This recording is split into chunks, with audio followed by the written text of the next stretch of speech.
Ay, magandang gabi po sa inyong lahat. For our third reading for the day, ano po kaya ang makikita natin sa third reading of the day today? Yan. Tingnan po natin kung ano po ang makikita natin sa third reading of the day. Pasensya na po, ako ay ginabi na. Pero I hope na mapanood nyo pa rin po ito. Kamusta po kayong lahat? I hope na nasa mabuti po kayo lahat kalagayan at nasusunod nyo po yung ating focus on yourself every day, no? So, yan.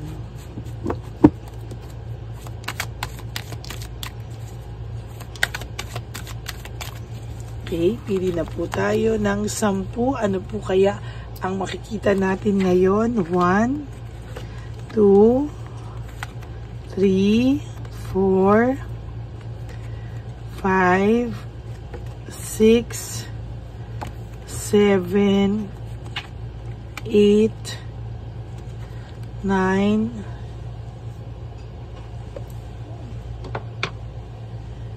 and 10. Yan.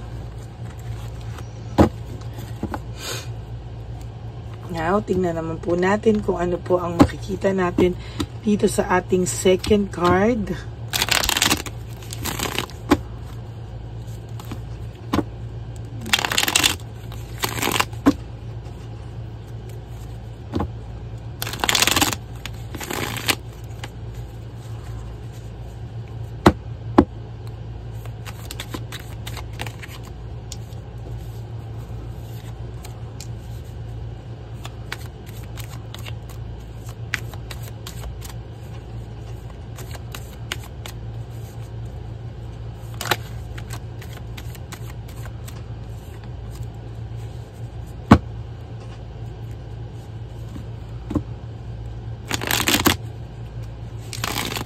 Okay, pili na po tayo ng 10. 1, 2, 3, 4, 5, 6, 7, 8, 9, and 10.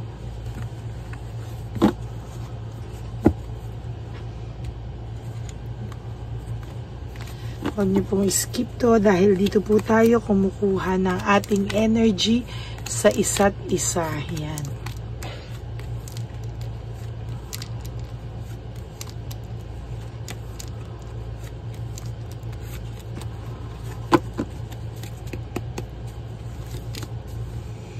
Fear of suffering, no? Natatakot po ang person na ito na magpatuloy po siya sa ganitong klaseng buhay. Natatakot po ang person na to na pagdating ng araw ay siya po yung makakaramdam ng pagsasuffer. Siya po yung makakaramdam ng lahat ng pains or consequences. Natatakot po siya ay yung mga consequences pag dumating na po sa kanya sa tamang panahon at paraan ng kanyang panahon at yung balik sa kanya ng tadhana. Natatakot po siya sa mga consequences at yung magsasuffer daw po siya ng bongga, no? Sa totoo lang po ay natatakot po ang person na ito, to be honest with you, kasi hindi po ang taong ito sanay, no? Hindi po siya sanay sa failure, no? Natatakot din po siya na hindi po maging maganda yung kanyang buhay, maging jobless siya, or kung ano man daw po ang mangyari sa kanyang buhay. Natatakot po siya sa totoo lang sa mga future na failure pa po sa buhay niya. Natatakot din po talaga siya, ayan, fear of sacrifice, fear of suffering, grief, heartbreak. Talagang sa nakikita ko po dito, ayaw po ng tao nitong masaktan, no? Ayaw niya po na siya ang makaramdam ng pain, ayaw niya po nang siya ang mag-suffer, ayaw niya rin po ang siya ang mag-sacrifice. Ang gusto po nito ay alagang-alaga siya, no? There is this deception, ano? Marami po siyang naging kasinungalingan, Marami po siyang tactics and strategies. Marami po siyang ginawa na parang nalulun na lang po siya talaga sa pagsisinungaling. May mga bagay po at oras po na hindi niya naman din na sinasadya, pero napapaikot po siya totally ng kanyang pagsisinungaling. As a matter of fact, ang dami niya pong loss of opportunity and missed chance na binigay mo na, no? Kung baga dito, willing ka nang patawarin, basta magbago siya, pero ang dami niya pong inaksayang chance, ang dami niya pong inaksayang opportunity, no? At yun po yung matindi na pinalagpas niya po, sa totoo lang. Ngayon, burned out and overstressed siya, hindi niya po alam kung ano po ang mangyayari sa mga susunod na araw daw sa kanya, ano daw yung magbibigay sa kanya ng peace of mind, katahimikan, kasi sa oras po ito talagang sa nakikita ko po, no, ang oras po na to ngayon, siya po ay namumblema. Maaaring makita mo itong nakangiti, masaya, may kasamang iba, pero ang sa tatapatin po kita, no, hindi po ito magiging masaya kahit kailan, no. Bakit? Kasi po hindi po siya nagiging totoo sa kanyang sarili, no. Mahirap pong i-explika, pero talagang hindi po siya naging masaya sa kanyang sarili, no. Nahihirapan po siya, and most of the time talagang pagod po ang kanyang kaisipan, ano. Ang dami niya pong dishonesty, unfairness, no, naging unfair po sa iyo ang tao na to be honest with you. Ang dami niya pong hindi totoong mga nasabi, mga, alam mo yun, napaka-dishonest po, no. Pero kahit ganon, kahit ramdam mo, pilit mo pa rin po siyang tinanggap, kahit alam mo sa sarili mo na self-victimization na to, na entrapment na to, ikaw na yung nagtatrap sa sarili mo, pero still, ayan, no, talagang ikaw pa rin po yung tumanggap, no. Naging greedy siya, no. Ikaw ay kinain niya ng buong buo yung pagkatao mo. Halos hindi mo na alam kung sino ka dahil sa dami po ng sakit na naibigay niya sa iyo, no. Narinunon mo lang po, no. Ayaw po nito nang pinag-uusapan siya. Nagagalit po siya pag siya ay pinag-uusapan ng mga tao. Pero totoo lang po, no, hindi mo po alam na itong taong to ay nakikibalita din po tungkol sa'yo. As a matter of fact, ang dami niya pong unresolved issues and emotional baggage. Nabunot ko po itong unresolved issues and emotional baggage, sa mga nakaraang baraha kanina, no. Sa nakikita ko po ay the more po itong makakaramdam ng marami pang issues, at lalo po siyang magkakaroon ng unresolved issues and emotional baggage. Sa totoo lang po, lagi siyang merong work without result, no. Lahat po ng gawin niya ay hindi po nauukol, no. Parang lahat po ng gawin niya ngayon ay pakiramdam niya walang dating, no. Kaya po itong taong to ay nakakaramdam po talaga siya ng kaguluhan sa isipan niya na bakit daw siya ganyan, ano. Nag-hold on pa rin po siya, no. Alam niya po, no, na kahit kailan niya gumawa lang siya ng isang bagay na makakapagpakilig daw po sa iyo, alam niya po na pwedeng-pwede ka daw bumalik sa kanya anytime, no. Parang ang sinasabi nito, parang pwedeng-pwede ka lang daw niya pong paikutin. Why? Because alam niya po na talagang naging mahal na mahal mo daw siya, at talagang naging patay na patay ka daw po talaga sa kanya. Disconnected po siya, oh. There is this disconnectedness, no. Disconnected po kayo sa isa't isa, or maybe dinidisconnect niya lang, hot and cold ito, hindi mo alam bakit, kailan siya magiging okay. Hot and cold po ang taong ito sa'yo. Nakakaramdam din po siya ng boredom, lack of passion, no. Hindi niya po alam kung bakit may boredom and lack of passion dito. Sa totoo lang po, ang person na ito ay hirap na hirap, no.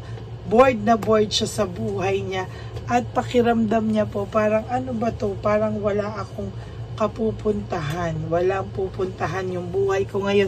And as a matter of fact, even the third party, pakiramdam niya po ay wala rin namang pupuntahan. Sabi niya nga sa sarili niya, is it really worth it, no? Napiliin yung isa, pero wala po nasanay siya na nandiyan ka lang daw. Kaya ang gagawin niya, mag-e-enjoy daw muna po siya talaga. And then afterwards, tsaka daw po siya babalik sa'yo. Ayan o. Separation, family problems, delayed success. Yan po lahat na yan ay alam niya, no? Alam niya po lahat ng ginawa niya sa'yo. Alam niya po ang tunay na rason ng inyong paghihiwalay, ng inyong problema, ng inyong mga delayed success sa isa't isa. Bakit? Kasi po, no? Kasi po, siya po ang lahat ang gumawa niyan. Ngunit ayaw niya pong aminin. Kaya most of the time po, dinadaan ka po niya sa mga pasisisi. Ikaw lagi yung may kasalanan. Why? Kasi gusto niya po, ikaw ang magdala ng bigat everyday para ikaw po yung lumabas na may guilt feelings, no? At pag lumabas po yun, ikaw po yung lalabas na ikaw po yung lalabas dito na may kasalanan, no? Para anytime na gusto niyang bumalik sa iyo ay pwede, no? Yun po yung masaklap doon, no? Wala po siyang direction, no? There is no direction, and unpredictable po talaga ang mangyayari sa kanya sa buhay niya sa mga susunod na araw, no? Hindi pa po, wala po siyang plano, hindi niya po alam kung papaano magsimula, magkaroon ulit ng direksyon. Pero I will tell you po, no? I will tell you, hindi po siya matitigil sa mga issues niya sa buhay, boredom niya, pagiging no direction niya, burnout, stress out. Hindi po lahat matitigil yan until such time na magkaroon kayo ng connection din at sabihin niya sa iyo lahat ng katotohanan. Only then, doon niya lang po ma-free yung sarili niya po sa lahat ng mga kasalanang binitawan niya sa iyo, ginawa niya sa iyo. Yan po, no? Ngayon po ay siya po ay fatigue and exhausted, no? Exhausted po siya sa mga bagay-bagay. Feeling niya po siya lang mag-isang lumalaban, no?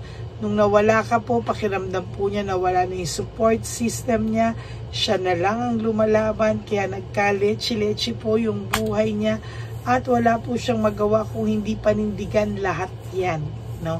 Wala na rin po siyang parang pakiramdam niya, nangyari na rin. There's trust issues already. Hindi niya na yan maaayos pa, no? Kaya nagdadalawang isip tong taong to kung ano, no? Maayos niyo pa daw ba o hindi na? Kasi sa totoo lang, medyo may pagka-immature pa po yung person nyo, to be honest with you. Parang nga pong nagrebelde pa siya, oh. Parang sa sobrang pagmamahal mo, imbis na balikan ka ng pagmamahal din, parang nagrebelde pa po siya sa'yo, no? Sa totoo lang po, ang taong ito ay sala sa init, sala sa lamig, no? Nitong mga panahon na to, siya ay magulo, sala sa init, and sala sa lamig. Hindi niya po alam kung paano, pero puno po siya ng selos, self-centeredness. Ganun din po ang third party. Puno rin po ng pagseselos sa iyo, and every day of their lives, sila po ay nag-aaway, at hindi ka po talaga nawawala sa away po nila, no? Mixed emotions kasi talaga yung nararamdaman niya. Minsan okay, minsan hindi. Gulo, minsan gulo. Minsan okay din, no? So, sabi ko nga po sa'yo, hot and cold siya pag naiisip ka niya.